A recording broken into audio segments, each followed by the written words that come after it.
You've got to shoot this bit, Margaret. You've got to shoot it. So hi and welcome to this week's episode of the Whiteout Podcast. I'm Dom, publisher at In the Snow, and I'm so lucky to be joined by Rob Stewart, co-host, journalist, PR extraordinaire, a self-confessed gear geek. Welcome, Rob. How are you? Well, I'm good, Dom. Blimey, that's quite an intro. I think I need to lower people's expectations a bit on that one. But yeah, it's good to be here again. Genuinely very excited about getting out there on the snow. And for me, it's just 2 weeks away from a quick weekend in Val Thorens. Oh, that sounds like good news, Rob. That's I didn't realise you were going there. That's going there for the opening. Well, technically not the opening, although we've heard they have delayed their opening by a week, I think. So yeah. I might be there in the end on the opening weekend. I think good stuff. We'll hear from you about the snow, Dom, but I think it's coming, isn't it? It's coming. It does look good.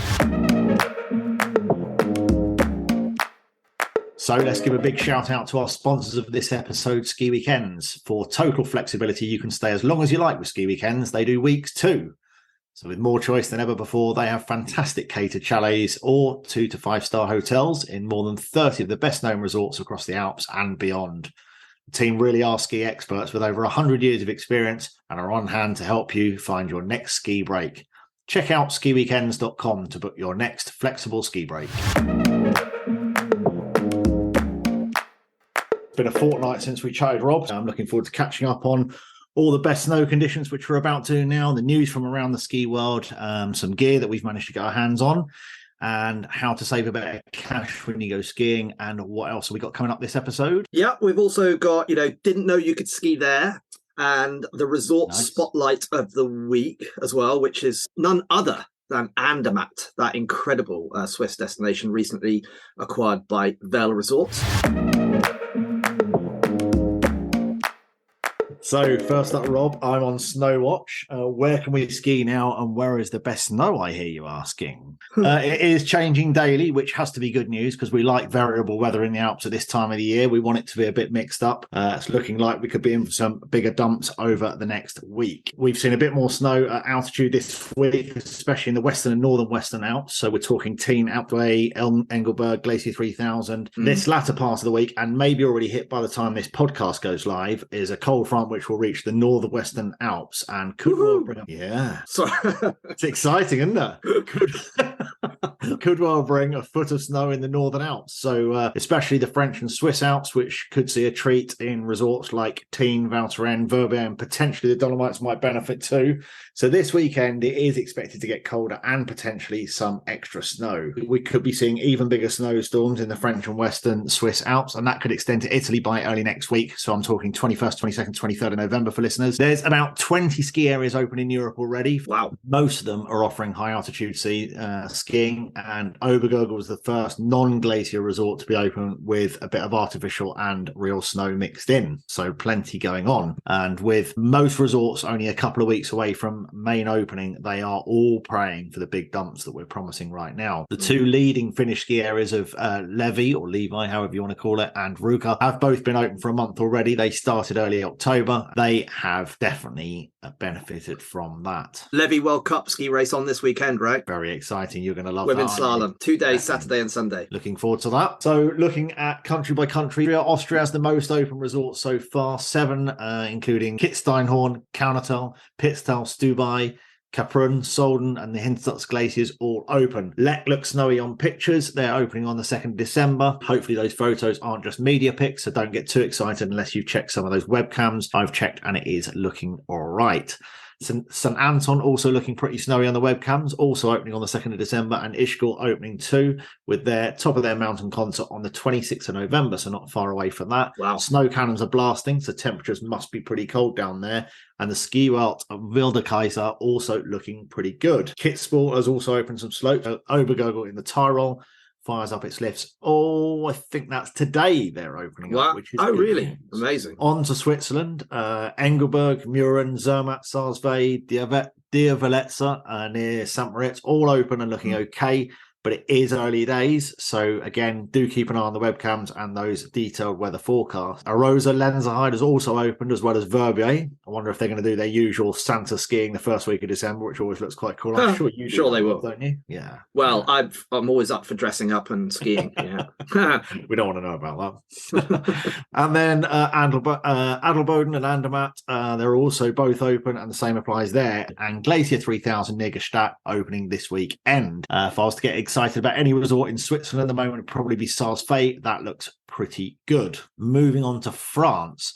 Not quite rosy just yet, but next week we could see all the difference. There are dramatic changes looking like are coming out, and if we do see those big changes, the likelihood is we'll do a quick podcast bonus episode next week. Val d'Isère had to delay their opening, unfortunately, so they're now opening 4th and 5th of December. Val Thorens, same story, also delayed their openings, but I think all for the right reasons. They want the resorts to be great. Teen also looking at the 26th opening, which is definitely later than normal.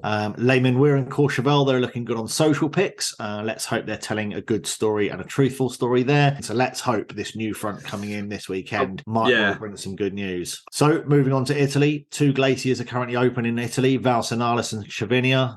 The non-glacier resort of Solda was also open for some limited terrain. But moving across the pond, Rob, a very different, whiter story. So if you're ready to go skiing now, the USA is definitely the place you want to be heading. It's one of the best starts of the season in recent memory. Now on offer in Colorado, California, Idaho, Utah, Washington, with more than a dozen resorts now open. Chuck Montana in there as well. I would. And Montana, of course. Because I'm going there. Very excited. Park City in Utah lifts cranked on Wednesday 16th. It's the earliest resort opening in more than 25 years. Mammoth opened on the 5th of November. I was in contact with resort staff that day, and they were absolutely maxed out, snowing heavily, which was very exciting. Sugar Bowl and resorts in South Lake Tahoe saw massive foot-deep snowfalls with cars sliding around and everybody going crazy.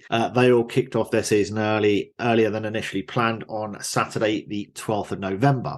Heading across to Breckenridge, Colorado, open 9th of November. I'm going there in March, as well as A Basin, Wolf Creek, Loveland also opened on the 4th, picked by Winter Park on 31st of October, and Keystone opened even earlier on the 28th. So they've got plenty going on. Big Sky, Rob. Yeah, you're going to Big Sky, Montana. Yeah, I've just checked out their webcams, and it was snowing on the cam as I watched. That was about 40 minutes ago. So serious Instagram pictures coming from you in January, no doubt. Oh, for sure. Utah has its first resort opening too, which is Brian Head. I don't know how they get that name, but hopefully it's not something they find when snow melts. Deer Valley, bit better known, also posting some pretty exciting pictures, and Aspen looking snowy, opening on the 19th. Finally, Canada. While I've got 2 more seconds to speak, Ski Big 3. That's Banff, Lake Louise, Sunshine. They're all open for business since the 11th of November. Webcam's looking great there. Mount Norkie opened on the 10th. Marmot Basin, Jasper, 50% open. Rob, I'm finished. That's all, folks. Wow. Whew. Take a breath. That's a fantastic roundup. I know there's not all good news there, but I'm a bit of a long-term weather geek. I don't mean a weather geek for being a weather geek for a long time. Well, actually, I have been that as well. But I do tend to look at those long-term weather forecasts. A few websites like snowforecast.com, which is probably pretty well known to people, but also netweather.tv. That's a really interesting one because you get the Jetstream forecast on there, and it's definitely looking so much more positive than it was a week ago. I mean, I think it might settle down a bit after this weekend and next week, maybe warm up slightly before another wave comes in at the start of December. That's what I'm predicting. So buckle up. We could be in for some very, very decent snowfall. You heard it here first, Rob. Could be. I think we will be actually. We're but you've definitely raised the bar with your snow report, Dom. Very comprehensive. My turn to impress you, though, with some serious ski news that I've got here. Starting off with Ted Ligety, who has jumped on board with the ski tech company called Carve. Ted. What a nice bloke Ted is. I've met him and he's a super nice guy. It's now possible, though, to train with a double gold medalist. Love it. You've got real-time audio coaching and drills and concepts built by Ligety himself. So you can get a comparison of your turns and data captured from Ligaty's own skiing to see how close one can get to the famous Olympians. That is neat. Well, famous turn. £200 for a carve unit, and then £149 per year subscription cost on top of that. But I've used Carve. It is a great bit of kit, and it actually does work. I'm just not sure why they haven't asked me to partner with them. But I'm looking forward to taking Ted on. That's for sure. So quick bit of news about Tallington Lakes, the outdoor recreation centre in Lincolnshire, but actually it's not very far from Peterborough. It's rematted its 120 metre artificial slope with a pro slope surface. It looks really nice. I'm an old school Dendex skier myself, but I've never tried pro slope. I don't think so. I might head up to Tallington. The whole setup there is really good. Really good. Absolutely.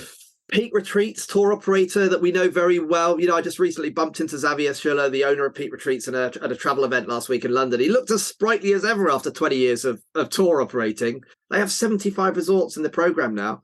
Very impressive. Nice bunch of people as well, aren't they? Really nice bunch of people. Love them. Well, they do go to the big resorts, but they also cover those smaller destinations that you may never have heard of as well. Val Gardena over in the Italian Dolomites. They have got a couple of new runs, ski runs for this winter. I was there in the summer doing an mountain bike tour around the Sella Ronda, which was incredible. But there's a new black run called La Ria, which starts at the top of the Dantasepes cable car, drops down, I might have pronounced that wrong, drops down the mountainside, maximum incline of 52% and 310 meters of vertical drop.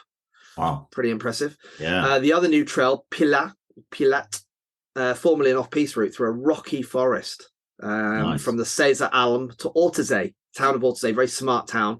It's now being carefully prepared and developed to become a spectacular, apparently downhill slope cutting through some woodland. So that sounds nice. I think it's good because Ortezay to be able to ski down there on a big run like that that's a pretty big bit of news. I mean, the Dolomites are impressive, aren't they? Just stunning, so and nice. The skiing there, the food, and everything about the area is fantastic. So we love the Dolomites. Very good. New Roran Miller movies coming out. Daymaker looks really cool. They've been on some adventures, haven't they? Capturing some incredible footage around the world. They've been to Alaska, Switzerland, Canada, US, and even Greece. And there's a few cinema venues showing the new Daymaker movie coming up 21st of November, not long now, next week. IMAX Theatre in London, and then you've got the Curzon Soho the day after on Tuesday the 22nd, and then in Birmingham you can catch that on Wednesday the 23rd of November at the Crescent Theatre. All of those start at 6:30 in the evening, but it's always good at the beginning of the season to get a bit of ski action. Got to be done. Sad news. Unfortunately, the Red Bull owner and co-founder Dietrich Maestricht has died, unfortunately, at the age of 78. I mean, it's incredible when you think about the influence this guy's had on the action sports industry. I guess a lot of people think Red Bull's a drinks company, but I don't think that's how he saw it. No. And if you're a Formula One fan, you think it's a racing car company. And as a skier, you think it's a ski brand, which it also is. Yeah. So it's incredible what mark he's left on the sports world, really. Olympic news. Yeah, the government of British Columbia and Canada has said it won't support a Vancouver bid to stage the 2030 Winter Olympics. And, following Olympic forays into new territories over the past 10 years, like Sochi, South Korea, Beijing, the last time it was in Europe was Turin 2006. BC has declined to support a bid for 2030. So I think we're left with Salt Lake City, who last hosted the Games in 2002, and possibly Sapporo in Japan, who last hosted in 1972. There's a few other bidders in the mix. I think Georgia and Kazakhstan might go for it, but I think they're unlikely to get it, to be honest. It's a bit tough, where does it go from here? And Norway doesn't seem to want it. So, we'll see. We'll see where that goes in 2030. And finally, Dom, while I'm gasping for air here, the Tour de France returns to Morzine in 2023. A bit of summer news, really, but, have to mention that. The route starts at Andermat, takes in some of those big classic cols, including the Ramaz and the Col de Joux plan. They're amazing to cycle up. I've been up there myself at a snail's pace. I've ridden up those things. And honestly, when you see those guys race up there, you realise how incredibly fit those guys are. The 14th stage of the race on Saturday, the 15th of July, very, very tempted to be there for that one. Oh, I'd love to be out there for that. That is such an event, isn't it? So what a fantastic roundup of news, Rob. That is impressive. Yeah, well, there's lots going on, isn't there? And hopefully we'll be bringing our listeners the very, very latest news hot off the press every couple of weeks. So, Rob, onto our gear guide. I'm sure you two have spotted some nice gear this week. I've certainly got a few things in my sights, so I will start off if you're happy. Yeah. Absolutely, go for it. I love this section. Well, first up for me is the Helly Hansen Leafer Merino base layers. Not too pricey at £65 for the top. Looks great. Obviously, a brand, Helly Hansen, really know their gear when it comes to outdoor adventure. You could use it for anything, right from cycling to ski touring or skiing or whatever you're going to use it for as a base layer. It combines, they say it combines the impressive natural warmth of merino wool fibres with the unique wicking properties of Helly Hansen's Leafer Stay Warm moisture management system. So pretty cool piece of kit. I've also got my hands on a pretty nice pair of goggles from Zeal Optics. These are the Beacon. Love the super cool frameless, ultra wide gold lens. Absolutely beautiful on these. I didn't think I could look any cooler than I already do, but I love the Zeal stuff. Yeah, but they are great. So retail price on those are $89.99. So it's a good price for a nice pair of goggles. That Zeal Beacon, and also some lovely ladies base layers that were sent through from Ivy. They're a beautiful brand. They're so cool, far too cool for school. Really nice stuff ladies wear. I look great wearing this ladies base layer, Rob. Oh yeah, well I can imagine. I've always said that about you, Dom. Made good in ladies' clothing. Made by women for women is what they say. So always top when it comes to style and substance. Ivy, that's EIVY for anybody who doesn't know the brand.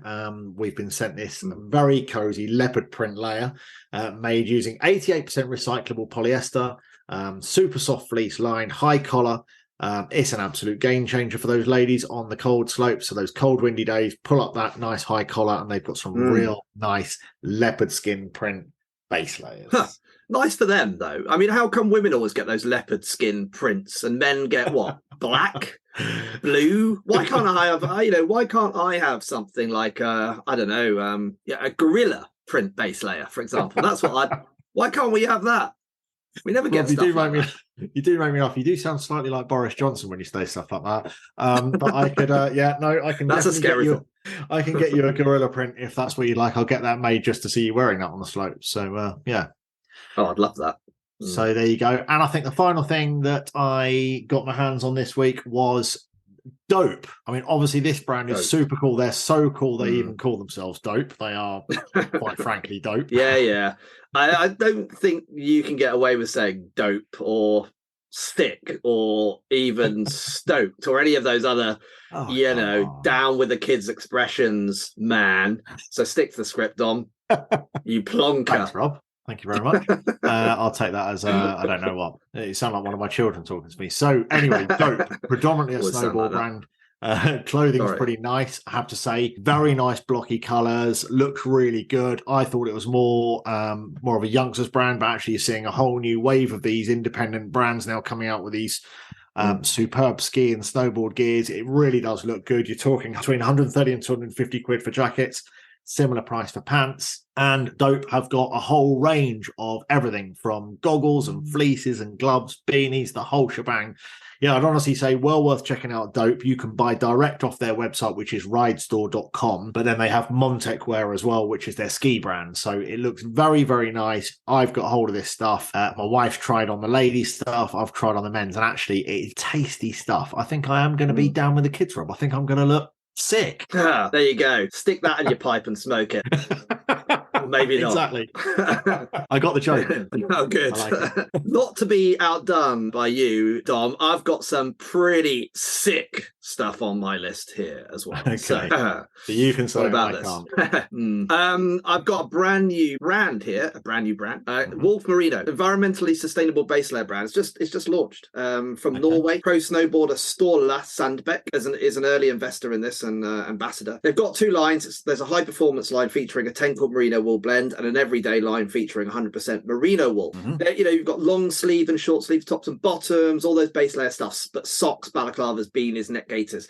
Check them out at wolfmerino.com. They do look super cool, but the base layer top is coming out at around £100. Pretty high-end stuff there. Yeah, nice.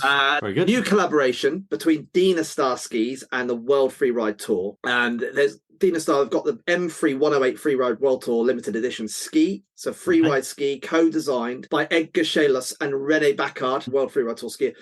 Graphics feature the legendary Bec de Ross mountain in Verbier, of course, captured by photographer Dom Deha. It looks super cool. They retailed for around €700. Just check them out, the freerideworldtour.com website. So that's quite a nice little thing to look out for this winter. Strictly speaking, this one is a bit useless, but I am telling everyone about it now because I want it. Well, it's not, the kit isn't useless. It's just the fact that you can't get hold of it until next winter. But I think, we do like to launch this gear sort of well in advance. It's the kind of thing that people can keep a lookout for. It's a partnership between DB and Safeback. DB being the old douchebag brand they now refer to as DB. It's a new backcountry vest. It's the winner of an ISPO award this year, 2022. It's the first system of its kind to actively supply air to snow burial victims. It's different to the old sort of system. It extends the survival window after burial in an avalanche or a tree well, interestingly, without requiring a mouthpiece. Okay. And it will be available next autumn, 2023. It's designed to meet, the needs of off-piste skiers and snowboarders looking for that added layer of protection. But check it out at www.safeback.no. Moving on, we've got some money saving tips. You know what? I'm going to run through my five top tips that I put together. So for saving money, basically, when you travel. And while you're doing that, I'll write my 5. Okay. Well, this is my number one. Independent travel is fantastic and it works for some people. It's great that we can do it. But despite huge losses in the catered chalet market over recent years, there's still some very, very good UK-based tour operators out there offering really good deals, especially in non-peak weeks. If you think of the likes of Skiweekends, Mountain Heaven, Le Ski, Ski Beat, Family Ski Company, all those tour operators still providing that kind of traditional family or individual chalet, catered chalet holiday, you can't deny that the prices that they offer for a package, it's hard to beat. So, my top tip is don't think that those tour operators don't exist anymore. Yeah. Number 2 is the new wave of flexible chalet operators that are really sort of coming to the fore now. And their business model is, I think, very, very interesting. And what they do is they build services such as catering over the top of a self-catering holiday. This is not necessarily new, but over the last few years, it's been growing and growing. So what the tour operator tends to do is provide the base of the self-catered accommodation, and then you build your services on top of that. What that means is that in the past, those tour operators would have employed staff to cook the meals and all that kind of stuff. And that's quite expensive to do in France. What that has done genuinely has reduced the cost of a catered chalet holiday for guests. And you get a very good service. Those chefs are normally professional chefs. And honestly, the price comes out generally lower. So that's another top tip. Number 3, pre-Christmas, you go for an early season ski holiday. I've seen some deals today for under £400 to resorts like Borovets in Bulgaria, under £400, including flights and transfers for a week in a self-catering apartment. And, in Bulgaria, the food's super cheap. Going out is cheap. So that pre-Christmas week is a good bargain week to go for. And it's not always that busy in the Alps. Any points of where you saw that deal, Rob? That particular one on Borovets was on the Ski Line, travel agent Ski Line's website. Perfect. Okay, so skiline.co.uk. Great stuff. Number 4, driving to the Alps is not as scary as it might appear to be for some people. The roads are very, very good through France. Even when you work out those costs, if you're a family of, say, 4, you're budgeting, I don't know, ballpark figure about £600-700 to get there and back. I think that's quite a generous budget. And if you think about flights over those peak season weeks, you're never going to get flights for that price for the whole family. Number 5, do book ski hire in advance, because if you're traveling independently, especially, you will save money going online and buying ski rental in advance. If you turn up to resort and walk into that ski shop, they will give you that premium. They will sell it to you at the premium price. You can save easily up to 50 50% if you book it online in advance for your ski hire. So make sure you do that. Good advice there, Rob. I haven't quite got 5 things together while you've been talking, but I know based on your booking ski hire in advance, book your ski passes in advance as well, because without a doubt, the most expensive passes are when you walk up to the window on the day. So definitely look online and see if you can book those up in advance.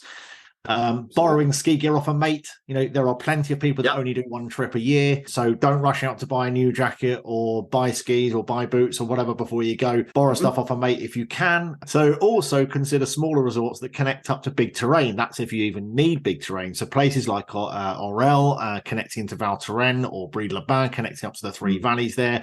They are great money saving options just by being just slightly out of those mega resorts. But on the same note, my point number 3 is, how much terrain do you actually need? There's plenty of people I know that go to these big resorts, they buy the big ski pass, and then they ski the same dozen runs every day for a couple of days or 4 or 5 day holiday. So it's definitely worthwhile looking at some of the names that you wouldn't initially think of to go skiing, and check out the likes of Peak Retreats, because you know what? They do go to some of these absolute gem resorts. They are the proper chocolate box places where you get fabulous restaurants, you get good skiing, especially if you've got a family and the kids want to start venturing off on their own a little bit if they're that sort of age. Cheaper lift passes, cheaper food and drink when you're in resort, real chocolate box places, often attract great snowfall, and you're going to get well looked after by a tour operator like that. So they are my budget saving tips for this week. Right, so moving on to what I think is arguably my favourite part of this podcast is I didn't know you could ski there. And this week, Rob, tell me a place that I didn't know I could ski. Yeah, well, today I'm going to talk about Georgia. Even if you did know you could ski in Georgia, I'm just hopefully going to give a little bit of advice about going to the country that I have been to ski a couple of times. Geographically, it's wedged between Europe and Asia, borders Russia to the north and Turkey to the south. The most famous resort is Gdańsk. It's very established. It's 2 hours from the capital of Tbilisi. It's the most commercial ski area. Lots of modern lifts and accommodation choices there. You've got Bakuriani as well, south of the other direction. Another established resort. It was formerly used in Soviet times, actually, for Winter Olympic training camps. It's actually very pretty. It's very nice. The real adventure, though, is in Mestia. It's incredible location, totally isolated. You can get there on a 2-hour flight from Tbilisi or a 9-hour drive. So take your pick, but the flight only goes in good weather. It's got incredible peaks, higher than the Alps. 2 fairly small ski areas, very nice, but small. Hats Valley and Tetnoldi, and tons of ski touring options there. The whole area is a UNESCO World Heritage Site. It's got these ancient towers across the whole valley. I mean, it's medieval landscape. Amazing. Wow. Getting there at the moment, you can fly with Pegasus or Turkish. That's 2 airlines which are probably the easiest way. There's no direct flights there right now from London, but easy to transfer in somewhere like Istanbul, for example, with Turkish. Getting around the country, it's not that easy, but you can rent. I mean, there's no real other way unless you go with an organised tour operator. More of that in a minute. Okay. The accommodation is generally good value, and in the city in Tbilisi there's some amazing hotels there, big international brands, but also check out Rooms Hotel, really lovely boutique hotel. Stay there. Okay. Love. Gdańsk's got everything from 4-star hotels to small family run lodges. In Mestia though, it's generally the smaller lodges, but they are comfortable and they're great value. Lift pass prices in Gdańsk, which would be the highest in the country, they're around £15 a day or £80 for 6 days ski pass. So and in Mestia they're even cheaper than that. Remember, the ski areas are relatively small. Gdańsk is the largest ski area. It's got 35 kilometers of ski runs, and it is very different to skiing in the Alps. I mean, Gdańsk is probably comparable in some ways to like Borovets sort of size-wise. It is a great adventure. I think a long weekend to Tbilisi combined, because it's a cool city, Tbilisi, very sort of hipster, combined with two days skiing in Gdańsk. Go for it. Rent a car. Roads very good from Tbilisi to Gdańsk. 2 hours drive. Very straightforward, great sort of long weekend. Rob, what am I going to be eating when I get there? The food's fantastic in Georgia. It's Is it? a bit of it's a combination between sort of Mediterranean and a bit of Asian influence there. I mean, good value, lots of choice. It's best to go with an organised tour. And at the moment, post-COVID, there's not that many right now, but Mountain Heaven is running a full Georgia skiing holiday from January the 28th to February the 6th. And they've run that before. They know the country. So you can check that out at mountainheaven.co.uk. That was great, Rob. Really enjoyed that. Very interesting. I have heard you talk quite passionately about Georgia before, and I think you've tempted me into it. So it's a great time to give a shout out to our two charity partners, Rob. Firstly, we're proud to support Snow Camp, the game-changing national youth charity who turn young lives around with the power of snow sports. They do amazing work by harnessing the power of skiing and snowboarding to develop life skills, qualifications, and positive opportunities for over 1,000 hard-to-reach young people year on year. Do go ahead and visit our charity partner today, snowcamp.org.uk. Yeah, Dom, absolutely fantastic charity, Snow Camp. But I'd also like to give a big shout out to the Ellie Suter Foundation, who have just announced another athlete, 12-year-old alpine skier Xavier Poynton, as a new grant-funded skier on their programme. This now means they're looking after 4 of the UK's top up-and-coming prospective Olympians, which is unreal for this fairly new charity. And go and check them out, the Ellie Suter Foundation. Fantastic, Rob. Thanks very much. So next up, regular resort spotlight, maybe a resort that other people have heard of before, and certainly something that we've mentioned already in this podcast. Yeah, you know, we've always, readers and listeners comments often, Dom, right, talking about their favourite resorts, and we decided to pick out some of our listeners' favourites and run them in alphabetical order. And so this week we have chosen Andermat. So, Dom, what do you know about Andermat? I have been talking to resort staff at Andermat recently, and so I am a little bit more genned up than I thought I was going to be, actually. So this is a real chocolate box Swiss ski resort based at 1,400 metres and up to 2,960 at the top of the big Gemstock mountain, which boasts a pretty damn good snow record in its history. It's got lovely low-level chalet-style buildings around and cobble streets. It's quite a gem. It's no wonder the likes of Vail Resorts swooped in and bought it. We'll talk a little bit more about that a little later. In terms of its location, it's just south of Lucerne and Engelberg. We're talking 200 miles from Geneva, but only 80 miles from Zurich. So 1.5 hours from Zurich. Pretty cool, nice and close. If you're driving from Calais Eurotunnel, you're looking at about 500 odd miles. So great location, great snow record, chocolate box resort. What more do you want? Yeah, I mean, it's traditionally the place has been a bit sleepy, hasn't it? But, you know, an old military town as well, but pretty quaint and known for its free ride terrain, like you say, on the Gemstock. But it's been changing. You've touched on Vail Resorts, who bought it recently. There's definitely a lot of investment going on there with the new connecting lift as well up to the Cedron Valley, which is turning it much more into sort of varied ski resort for all ability levels of skiers and snowboarders rather than just the free ride side. There's lots of accommodation as well, and including budget stuff, budget hotels. You know, I've checked that out, started around £100 a night. But there's also that 5-star Sheddy hotel, which is about, I think about 7 or 8 years old now. And if you want some real luxury, that's coming in, you know, through the winter at around £1,000 a night. So there's a big range of hotel options there. So, but that is an amazing hotel, incredible restaurant as well. It's definitely changing. It's got that big mountain free ride feel, but also, you know, if you've got other people in the group that want that more sort of sedate skiing up the valley, or the new lift system, the new connections, don't go there for the big après ski. It's not that kind of vibe. But there's obviously lots of nice places to eat and drink out. I don't think you'll be dancing on tables, but you know, it's not that place. Usually, obviously, the skiing and the Gemstock is obviously very good condition. It's north facing, so it's got good height. And you tend to find that the snow stays there a lot longer.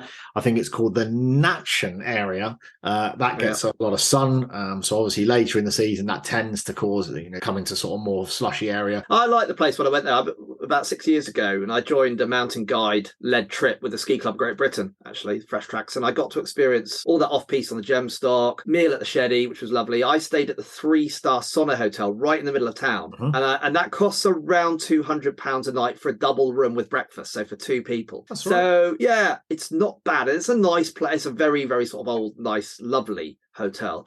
For those listeners traveling independently, there's a few options there we've mentioned, but there's also some tour operators that go there, including Ski Solutions, who do use the large Radisson Blue Hotel in town, as well as the Sheddy.